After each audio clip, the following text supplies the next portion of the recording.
તો જય ભવાની મિત્રો, સ્વાગત છે તમારું ફરીથી આપણા વ્લોગની અંદર। તો આજે અમારે લોંગ વ્લોગ બનાવવાનો છે અને આજે અમે જઈએ છીએ ચોટીલા। તો કાલે અમારે સન્ડેની રજા છે એટલે અમે જઈએ છીએ ચોટીલા 4 જણા, કમલેશ, ભરત અને હરેશભાઈ।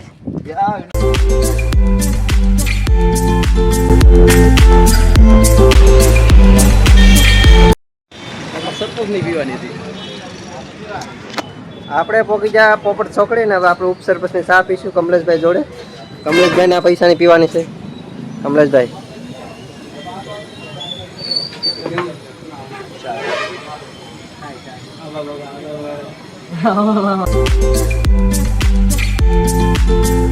સો ગાઈસ આપણે પોકી ગયા છે ત્યાં વિરમગામ, અને જો આ વિરમગામનું બસ સ્ટેશન છે અને વિરમગામથી અમારે છે 7 વાગ્યાની બસ ચોટીલાની છે।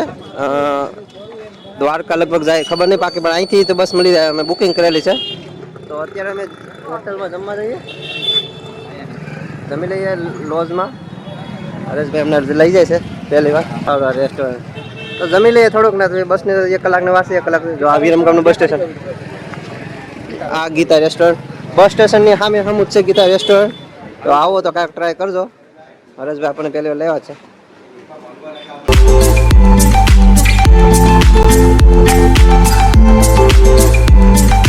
બ્લોગરનું જીવન આવું હોય છે। બ્લોગર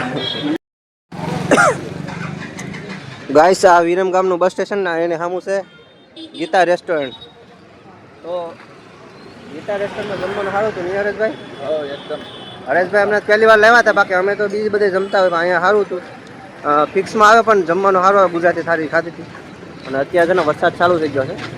કેટલા વાગ્યા? 6:30 જેવું શું છે ને વરસાદ ચાલુ થઈ ગયો છે। 7 વાગ્યાની બસ છે આપણી, ત્યાંથી કંઈક ટાઈમ પાસ કરીએ। બસ આવી જ નહીં, બસમાં બેસીને થાકી ગયા। 7:10ની બસ હતી, 7:40 હજી બસ નહીં આવી। અરે બસ આવશે હજી તો 10-15 મિનિટ લાગે એવું લાગે। હરિયા 10-15 મિનિટ થશે ને સાઈડમાં। ગાઈસ ફાઇનલી આપણી બસ આવી ગઈ ને આપણે તો બુકિંગ છે એટલે આપણે કોઈ ટેન્શન છે નહીં। કમલેશભાઈ ટિકિટ પણ લઈએ।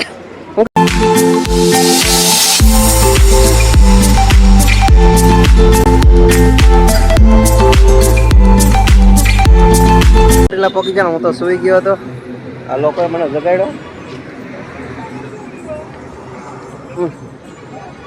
અહીંયા પગ્યા તમારે વાગી ગયા 11:30, 12 વાગી ગયા, બહુ મોડું થઈ ગયું।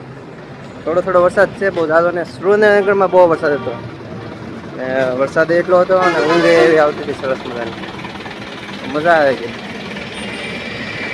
હવે આપણા કોરી સમાજની વાડી ગોતીએ અને રેસ્ટ કરી લઈએ, સવારે પછી જઈશું ડુંગરો ચડવા માતાજીના દર્શન કરવા માટે।